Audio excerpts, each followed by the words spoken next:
ल साथीहरू, हामी चाहिँ यसरी ढिँडो ओडारेर खान लागिरहेका छौँ है साथीहरू। फाइनल भइसकेको छ।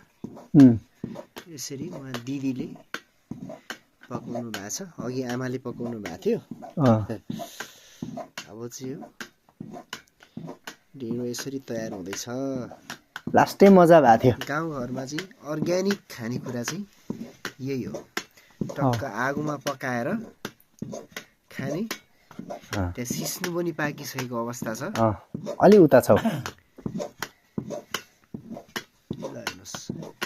गाउँमा यसरी खानुको मजै अर्को छ के, सिस्नु ढिँडो है।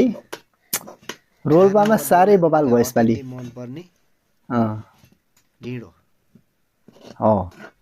यो चाहिँ मकैको होइन त मिलन सर, होइन दिदी?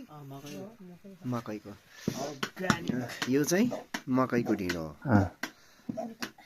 एकदम अर्ग्यानिक खानेकुरा चाहिँ यो हो है साथीहरू, हाम्रो गाउँघरमा खाने।